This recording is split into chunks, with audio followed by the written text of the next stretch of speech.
Breaking news చూస్తున్నాం. హైదరాబాద్ లోని కంచ గచ్చిబౌలి భూముల వ్యవహారంపై తెలంగాణ హైకోర్టు కీలక నిర్ణయం తీసుకుంది.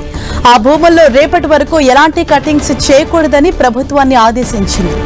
ఈ వ్యవహారంపై విచారణ జరిపిన న్యాయస్థానం రేపటి వరకు కంచ గచ్చిబౌలి భూముల్లో చెట్లను నరకొద్దని ప్రభుత్వానికి హైకోర్టు ఆదేశించింది.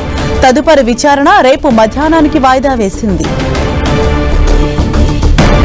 ప్రభుత్వం కంచ గచ్చిబౌలి భూములను టీజీఐఏసీకి అప్పగిస్తూ జీవో 54 తీసుకొచ్చింది.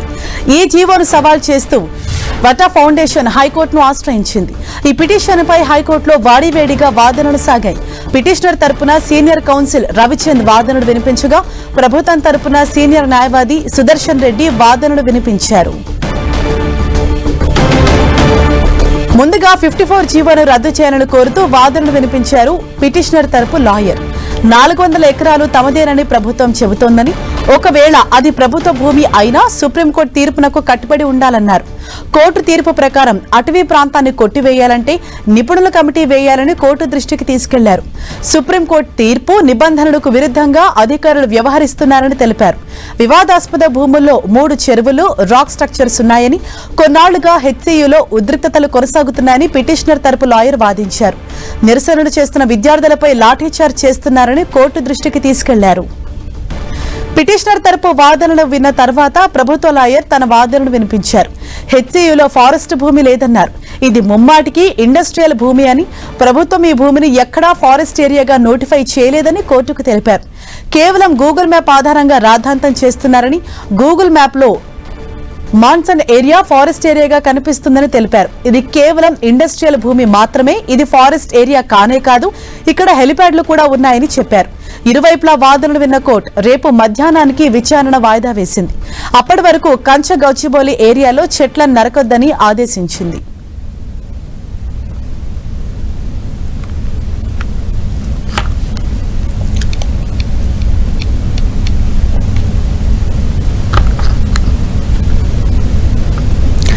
హైదరాబాద్ లోని కంచ గచ్చిబౌలి భూముల వ్యవహారంపై తెలంగాణ హైకోర్టు ఒక కీలక నిర్ణయం తీసుకుంది.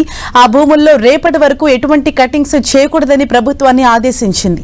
ఈ వ్యవహారంపై విచారణ జరిపిన న్యాయస్థానం రేపటి వరకు కంచ గచ్చిబౌలి భూముల్లో చెట్లను నరకొద్దని ప్రభుత్వానికి హైకోర్టు ఆదేశించింది. తదుపరి విచారణ రేపు మధ్యాహ్నానికి వాయిదా వేసింది. ప్రభుత్వం కంచ గచ్చిబౌలి భూములను టీజీఐఏసీకి అప్పగిస్తూ జీవో 54 తీసుకొచ్చింది. అయితే ఈ జీవోను సవాల్ చేస్తూ వటా ఫౌండేషన్ హైకోర్టును ఆశ్రయించింది. ఈ పిటిషన్పై హైకోర్టులో వాడివేడిగా వాదనలు కొనసాగాయి. పిటిషనర్ తరపున సీనియర్ కౌన్సిల్ రవిచంద్ తన వాదనలు వినిపించగా, ప్రభుత్వం తరపున సీనియర్ న్యాయవాది సుదర్శన్ రెడ్డి వాదనలు వినిపించారు. ముందుగా 54 జీవోను రద్దు చేయాలని కోరుతూ వాదనలు వినిపించారు పిటిషనర్ తరపు లాయర్. 400 ఎకరాలు తమదేనని ప్రభుత్వం చెబుతోందని, ఒకవేళ అది ప్రభుత్వ భూమి అయినా సుప్రీంకోర్టు తీర్పుకు కట్టుబడి ఉండాలన్నారు. కోర్టు తీర్పు ప్రకారం అటవీ ప్రాంతాన్ని కొట్టివేయాలంటే నిపుణుల కమిటీ వేయాలని కోర్టు దృష్టికి తీసుకెళ్లారు.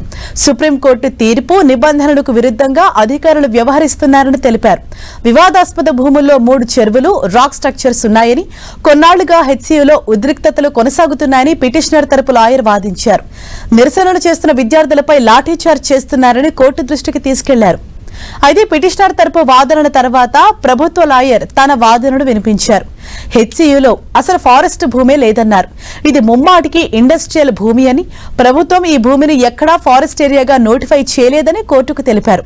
కేవలం గూగుల్ మ్యాప్ ఆధారంగా రాద్ధాంతం చేస్తున్నారని, గూగుల్ మ్యాప్ లో మాన్సన్ ఏరియా ఫారెస్ట్ ఏరియాగా కనిపిస్తుందని తెలిపారు.